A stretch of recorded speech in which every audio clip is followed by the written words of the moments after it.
Alright, spent a couple hours at the forge today. Did a couple of blades. Got this one.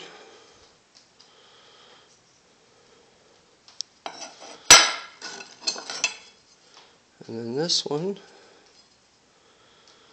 And so these two were part of an old plow blade that my father-in-law gave me.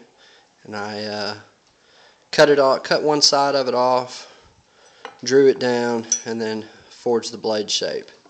And then this one, which kind of looks like a fillet knife, but it's going to be way too stiff for that. And I've still got to grind a point into it. And that was just a little too hard to do for me. But I thought it was a pretty cool shape.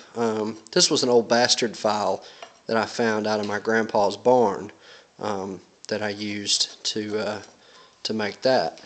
And then the third thing that I made, which is still pretty hot, was the other part of the plow blade. I straightened off and made kind of a tomahawk out of it.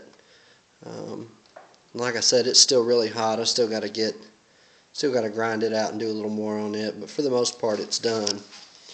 And then I had one other piece that I was working on, and so this was another part of the same plow blade, and it started off probably 3 inches by 2 inches square or rectangle, and I pounded it out to what you see here, which is about as long as my hand, and it's still really thick. And I don't know if you can see that, but it started to crack, and I don't know why that was. I don't know if I drew it out too much or why it did that, but it started to crack, so I kind of gave up on it, and really my arm kind of gave up on me because I was just too wore out after working at all of it.